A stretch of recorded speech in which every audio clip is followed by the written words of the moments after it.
Hello everyone, welcome back to Edmates mentor. तो third part बनाना पड़ रहा है वीडियो का। As you know, last chapters के कंपैरिजन में बहुत ज़्यादा क्वेश्चंस हैं इस चैप्टर में एंड थोड़ा एक्सप्लेन करने का भी ज़्यादा है। सो देखिए, 45th क्वेश्चन से शुरू करते हैं। In a single throw of two dice, what will be the probability of getting one an odd number on first और a total of 9। तो यहाँ पे आपको दो केस डिस्कस करने हैं, दोनों मतलब या तो ये देखिए और की सेंस है, ठीक है ना। तो या तो ओड नंबर आना चाहिए या फिर टोटल ऑफ 9 आना चाहिए, ठीक है। तो इस टाइप के क्वेश्चंस को आप कैसे सोल्व करेंगे, आपको पता है फॉर्मूला अप्लाई होगा आपका P of A union B का। क्योंकि क्या सेंस है, या देखिए आप फर्स्ट इवेंट को तो मान लेंगे ए इवेंट है कि फर्स्ट के डाई के ऊपर क्या आना चाहिए, ओड नंबर। तो फर्स्ट डाई पे ओड नंबर कितने होते हैं अब 3 5 सॉरी 1 3 और 5, ठीक है। अब 1 3 5 के साथ सभी आ सकते हैं, 1 के साथ भी 6 के 6 पेयर बना सकते हैं बाकी, और 3 के साथ भी और 5 के साथ भी, टोटल 18 पेयर्स आ जाएंगे ना टोटल। तो प्रोबेबिलिटी क्या हो जाएगी 18/36। एंड बी इवेंट क्या हो जाएगा आपका गेटिंग टोटल ऑफ 9। अब टोटल ऑफ 9 किस किस टाइप से आ सकता है, 4 पेयर बनेंगे आपके टोटल, ठीक है ना। कौन से 4 5 5 4 6 3 3 6, ठीक है ना। आई थिंक इन सब के साथ आप फेमिलियर होंगे, ठीक है।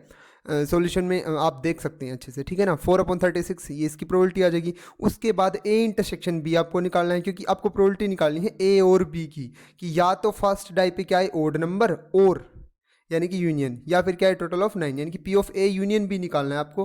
और वो कैसे निकलता है, P of A plus P of B minus उन दोनों में जो कॉमन आ रहा है, क्योंकि जो चीज़ कॉमन होगी वो 2 बार काउंट हो जाएगी, ऑब्वियस सी बात है। और 2 बार काउंट हम करेंगे नहीं, क्योंकि हमें टोटल केसेस सोचने हैं। लेकिन एक बार सोचोगे ना, दो बार थोड़ी ना, रिपीटेशन थोड़ी ना अलाउड है।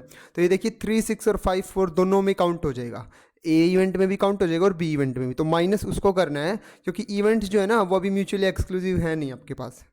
यहाँ पे मैंने आपको थोड़ा हिंट दे दिया है, लास्ट वीडियो में मैंने पूछा था आपको, कमेंट बॉक्स में ये बताएंगे कि म्यूचुअल एक्सक्लूसिव इवेंट्स क्या होते हैं। इनके अंदर कुछ भी कॉमन नहीं है उतना, ठीक है ना। बट यहाँ पे तो कॉमन है।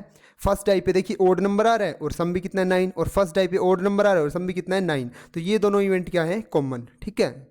तो इसकी प्रोबेबिलिटी क्या हो जाएगी आपके पास 2/30, ये सॉरी आउटकम दोनों क्या है कॉमन। तो इस इवेंट की प्रोबेबिलिटी क्या हो जाएगी 2/36 1/18। देन फॉर्मूले में तीनों चीज़ें पुट कर देना आप 1/18 एंड दीज, ठीक है। तो ये आपके पास क्या आ जाएगा आपका answer, P of A union B का फॉर्मूला अप्लाई कर दीजिएगा। उसके बाद सेम क्वेश्चन आपका नेक्स्ट पूछा हुआ है, ठीक है ना। कंडीशनल प्रोबेबिलिटी का क्वेश्चन है, देखिए। A dice rolled, outcome is an even number, what is the probability that it is a number greater than 2। पहले तो ये बोल दिया outcome is an even number, यानी कि ये इवेंट अकर हो चुका। आपको प्रोबेबिलिटी इसकी निकालनी है कि जो इवन नंबर आया ना वो भी कैसा होना चाहिए 2 से बड़ा, ठीक है। तो तरीका क्या होता है, जो पहले इवेंट हुआ था उसको मान के चल पड़ो, ए इवेंट मान लिया इवन नंबर, ठीक है। उसके बाद दूसरे इवेंट को मान लो 2 से बड़ा नंबर, ये ले लिए मैंने, ठीक है। उसकी प्रोबेबिलिटी लिख लो। फिर दोनों में जो कॉमन आ रखा होता है उसको ले लीजिए, कॉमन 4 6 थे तो उसकी प्रोबेबिलिटी निकाली। उसके बाद पी ऑफ बी गिवन ए निकालना, जो पहले हो चुका उसको पहले वो नीचे आएगा गिवन में, और जिसके साथ प्रोबेबिलिटी वर्ड जुड़ा हुआ है कि फाइंड द प्रोबेबिलिटी, उसकी प्रोबेबिलिटी आपको निकालनी होती है। तो पी ऑफ बी गिवन ए, ठीक है। और वो कैसे निकलता है, फॉर्मूला अप्लाई कर दीजिए। तो दोनों वैल्यू आप निकाल चुके, दोनों यहाँ पे पुट कर दीजिए, आपके पास आंसर आ जाएगा, ठीक है। उसके बाद क्वेश्चन आपके पास बाइनोमियल डिस्ट्रीब्यूशन का, ठीक है। तो नेक्स्ट क्वेश्चन देखिए, डाइस थ्रोन 4 टाइम्स, डाइस को 4 बार उछाला गया, यानी कि एन की वैल्यू क्या आ गई आपके पास 4। Find the probability of getting 1 और 2 एटलीस्ट वंस, 1 और 2 आ जाए आपके पास कम से कम एक बार। तो कम से कम एक बार का क्या मतलब है, आपको कौन से केस चाहिए, या तो एक बार आ जाए, या 2 बार 3 बार 4 बार, ठीक है ना। क्योंकि 4 बार डाइस उछाले ना, तो ये सारे केस आप कर सकते हैं। इधर ये देखिए मैंने आपको डिस्क्राइब भी कर रखा है। तो क्या क्या आ सकता है आपके पास, एक बार 2 बार 3 बार और 4 बार। या फिर आप क्या कीजिए, टोटल केसेस कौन से होते हैं आपके पास 0 1 2 3 और 4, ठीक है। तो इन सभी को आपको फाइंड करना है। इससे अच्छा आप क्या कीजिए, 0 वाला केस निकाल के और उसको 1 में से माइनस कर दीजिए। ये वही बात है, एटलीस्ट 1 वाला आपको निकालना है। तो आप ना होने की निकाल लीजिए। 0 का मतलब कि 1 और 2 नहीं आया। अब 1 और 2 आने की प्रोबेबिलिटी तो सिंपल सी है ना भाई, कितनी हो जाएगी 2/6, या तो 1 आए या 2, तो 2/6 1/3, और ना होने की प्रोबेबिलिटी 2/3। तो ये आपके पी और क्यू आ गए, सक्सेस और फेलियर के इवेंट्स प्रोबेबिलिटी आ गई, ठीक है। तो आपको निकालना क्या है, गेटिंग एटलीस्ट 1 सक्सेस, यानी कि कम से कम एक बार तो आए। कम से कम एक बार का मतलब 1 बार आ जाए, 2 बार आ जाए, 3 बार आ जाए, या 4 बार आ जाए, ठीक है। लेकिन उससे अच्छा 0 वाली निकाल के उसको 1 में से क्या कर दो, माइनस कर दो, ठीक है। तो नेक्स्ट प्रोबेबिलिटी आती है फिर कार्ड्स के ऊपर। आपको कार्ड्स की नॉलेज होनी चाहिए, देन आप क्वेश्चन सोल्व कर पाएंगे, ठीक है ना। तो 52 कार्ड्स हैं, उनमें से 2 कार्ड निकाले हैं विदाउट रिप्लेसमेंट, ठीक है, 1 by 1।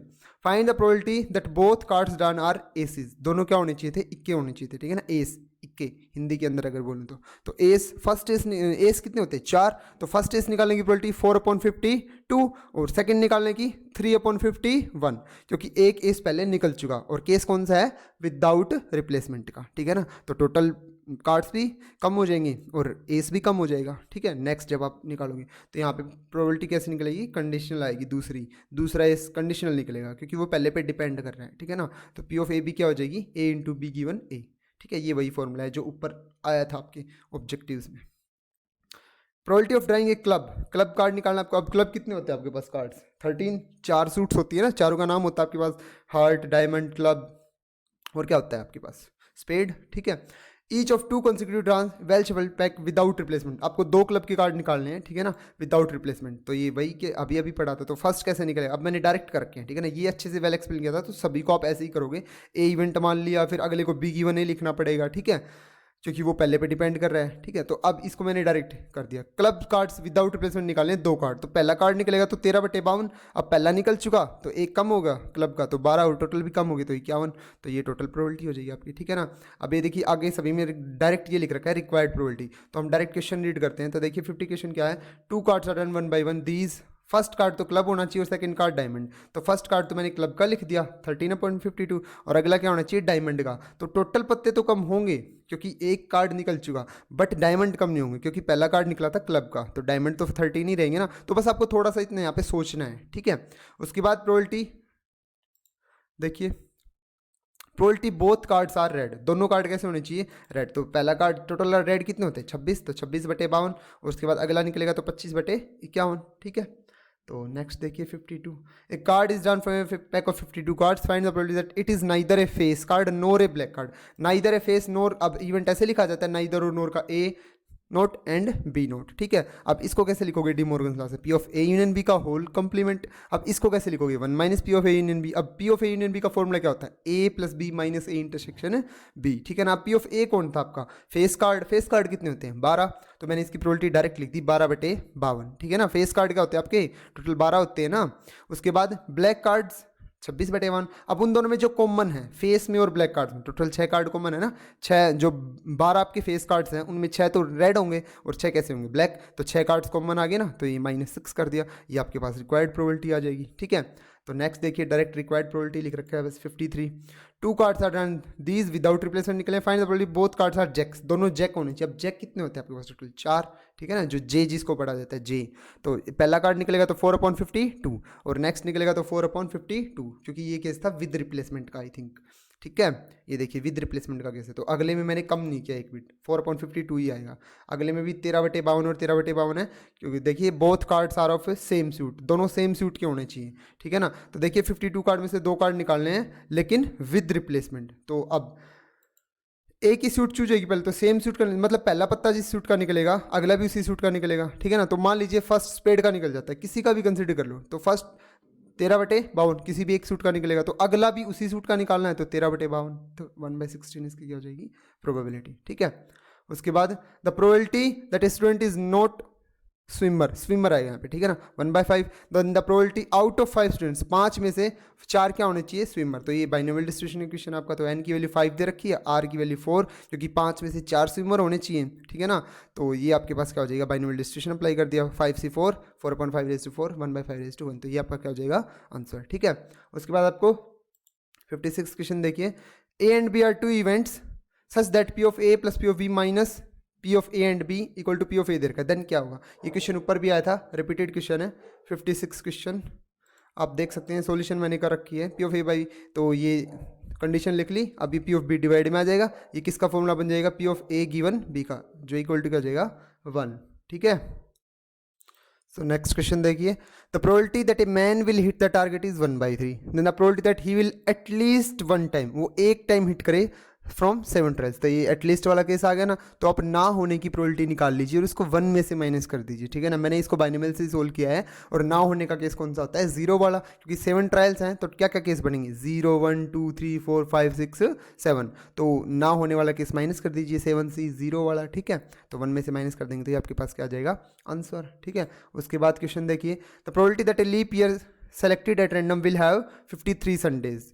अब टोटल आप देखेंगे तो लीप ईयर में 366 डेज होते हैं, तो उसमें 52 वीक्स तो कंप्लीट हो जाएंगे, ठीक है ना। बस 2 दिन बचेंगे, और उन 2 दिन में क्या क्या केसेस बन सकते हैं आपके, देखिए दो दिन कैसे कैसे आ सकते हैं। Sunday Monday, Monday Tuesday, Tuesday Wednesday, Wednesday Thursday, Thursday Friday, Friday Saturday, Saturday Sunday. तो संडे किस किस केस में आ रहा है, एक तो इसमें आ रहा है संडे आने का चांस ऐसे कि पहले सैटरडे आ जाए फिर संडे, या फिर पहले संडे आ जाए और मंडे। तो बचे हुए 2 दिन में संडे आने के कितने चांसेस हैं, 2 चांसेस है ना, और टोटल पॉसिबिलिटीज़ कितनी है, 7। तो 7 में से 2 बार संडे आ सकता है, यानी कि 2/7 इसकी क्या हो जाएगी, प्रोबेबिलिटी। अगर लीप ईयर ना होता तो क्या हो जाती, 1/7, सिंपल, ठीक है, 1 संडे आने की प्रोबेबिलिटी।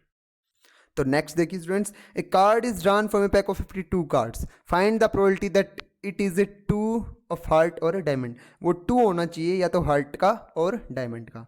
तो इसकी प्रोबेबिलिटी क्या हो जाएगी, वो 2 होना चाहिए या तो हार्ट का, तो 1/52 हार्ट का अगर होगा, तो डायमंड का होगा तो 1/52। तो पी ऑफ ए और बी कैसे निकलता है, P of A union B, और P of A union B किसके इक्वल होता है, P of A plus P of B minus P of A intersection B. But यहाँ पे ए इंटरसेक्शन बी क्या, कब, ये दोनों इवेंट्स कैसे थे, म्यूचुअली एक्सक्लूसिव, यानी कि इन दोनों में कुछ कॉमन ही नहीं है, क्योंकि एक तो वो 2 किसका होना चाहिए, हार्ट का, एक डायमंड का, तो दोनों में कुछ कॉमन ही नहीं है, तो वो चीज़ तो 0 आएगी ना। तो सिंपल ये दोनों बचेंगे बस, 1/52 प्लस 1/2 कितना हो जाएगा, 1/26, ठीक है। उसके बाद नेक्स्ट क्वेश्चन देखिए, 2 cards are done at random from pack of 52 cards. Find the probability that both cards are of same color. दोनों कार्ड सेम कलर के होने चाहिए। देखिए मैंने आपको अच्छे से समझा रखा है इसको। अब कलर कितने होते हैं, रेड और ब्लैक। तो रेड, 2 कार्ड अगर रेड के आएंगे तो कितना आ जाएगा, क्योंकि 2 कार्ड आने चाहिए और सेम कलर के, ठीक है ना। अब जरूरी नहीं है कि रेड ही आएंगे, ब्लैक भी तो आ सकता है। तो हमको दोनों केस डिस्कस करने हैं। मैंने बोला था स्टार्टिंग में भी प्रोबेबिलिटी है, सारे केस सोचने पड़ेंगे आपको, जितने वो चाहता है कि आप सोचें, ठीक है ना। हद तक सोचना पड़ेगा, जितने पॉसिबल हो सकते हैं। तो या तो ऐसा हो सकता है और ऐसा हो सकता है, या तो रेड कार्ड निकलेंगे दोनों या ब्लैक। तो रेड निकलने के 2 कॉम्बिनेशन से मैंने सिलेक्शन किया, ठीक है ना। तो 2 कार्ड निकलेंगे 26 में से, यहाँ पे भी 26 में से 2, और किस में चेंज हो जाता है, प्रोबेबिलिटी के अंदर प्लस में। ये कॉम्बिनेशन सोल्व कर रखा है, ठीक है ना, देख सकते हैं आप। तो ये प्रोबेबिलिटी क्या आ जाएगी, 25/51।